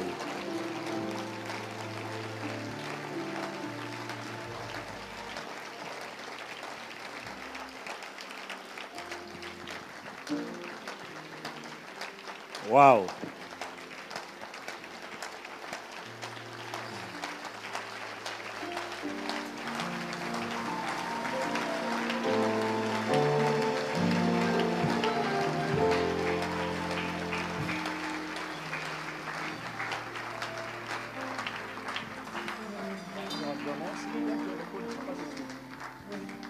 Pouvons-nous juste incliner la tête et dire au Seigneur merci, vraiment d'un cœur reconnaissant.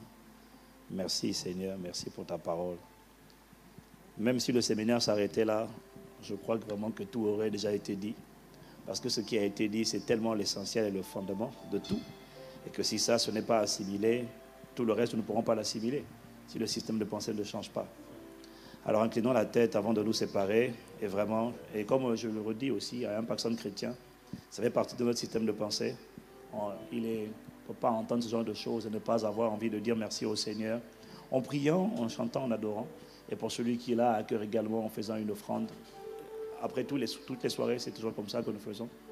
Les placeurs se tiennent à votre disposition, devant et derrière, si vous voulez, avant de partir, marquer votre gratitude envers Dieu par une offrande d'action de grâce. Mais on va juste incliner la tête et dire vraiment, Seigneur, franchement. En même temps, quelqu'un pourrait dire, comme moi, je le savais déjà, mais vous savez. Vraiment, Seigneur, merci. Mais accorde-nous juste vraiment la grâce de comprendre. La grâce d'accepter. D'accepter le fait que Dieu n'est pas le problème. D'accepter le fait que le diable n'est pas le problème. D'accepter le fait que mon passé n'est pas le problème. D'accepter le fait que ce que j'ai enduré, vécu dans le passé n'est pas le problème. D'accepter que le mal qu'on m'a fait n'est pas le problème. Mais reconnaître, Seigneur, que le véritable problème, c'est mon système de pensée. C'est ma capacité à accepter ce que tu dis. Parce qu'un autre système de pensée m'empêche de recevoir la pensée de Dieu. Aujourd'hui, tu nous as encore rappelé à l'ordre et aujourd'hui, tu nous as encore resignifié que Seigneur, non, ton bras n'est pas trop court pour sauver, ni ton oreille trop dure pour entendre, mais le problème, il vient de nous véritablement. Alors aujourd'hui, nous avons vraiment envie de crier à toi et de dire, Seigneur, avant d'aller plus loin, Accorde-nous la grâce de faire une pause, de prendre un rendez-vous avec nous-mêmes et de venir, Seigneur, devant toi, avec nous-mêmes, avec nos propres pensées, et d'assujettir ces pensées, de renverser les raisonnements, de faire un inventaire des raisonnements, des pensées, des systèmes de pensée, des forteresses qui s'opposent à la connaissance de Christ, à l'obéissance à Christ, et de les renverser, de les soumettre. Accorde-nous la grâce de prendre rendez-vous avec nous-mêmes, afin de ramener d'abord nos pensées captives, prisonnières à l'obéissance à Christ. Accorde-nous la grâce de réaliser que nous avons les armes. Nous ne sommes pas démunis. Nous ne sommes pas, Seigneur, nous ne sommes pas vulnérables. Non, nous avons les armes en main. Nous avons les atouts, Seigneur, et que tu es là pour nous aider. Mais accorde-nous la grâce de recevoir ta parole dans nos cœurs. Là où tu dis une chose, accorde-nous la grâce de l'accepter. De cesser de négocier, de cesser de discuter, de cesser de contester, de cesser de questionner ce que tu as dit. Accorde-nous la grâce comme des enfants de recevoir la parole du royaume. Oh, nous te supplions. Au-delà de ce que nous pouvons même là dire ce soir, aide-nous. Il y a des soupirs inexprimables, il y a des pensées au plus profond de nous. Plus d'une personne te dit, aide-moi. Aide-moi à vaincre dans le domaine des pensées. Aide-moi, Seigneur, à penser les pensées de Dieu. Les pensées de Christ, la pensée de la nouvelle création. La pensée renouvelée, la pensée divine. Aide-nous, aide-moi. Plus d'une personne t'adresse cette supplication en disant, aide-moi. Je veux y arriver et je vais y arriver parce que je n'ai pas le choix. Parce que tu entends la prière des justes et que tu exauces. Et que tu as compassion. Par le Saint-Esprit, aide-nous. Bombarde-nous de ta parole, de tes pensées. Et accorde-nous la grâce de réaliser qu'en fait, tu envoies ta parole parce que le but final, c'est de véhiculer, de faire asseoir en nous la pensée de Christ qui se cache dans la parole de Christ. Alors, Seigneur, aide-nous. Avant d'arriver à demain soir, accorde-nous la grâce de faire la paix avec nous-mêmes. Et d'être honnête avec nous-mêmes. Et là où ce ne sont pas les pensées de Christ qui prévalent en nous, Seigneur, par le Saint-Esprit qui est en nous, aide-nous à assujettir nos pensées et à les ramener captives à ton obéissance. Merci de ce que tu as compassion. Merci de ce que tu entends, ces supplications. Et merci de ce que, là où les manquements avaient abondé, la grâce de Dieu surabonde et nous rencontre.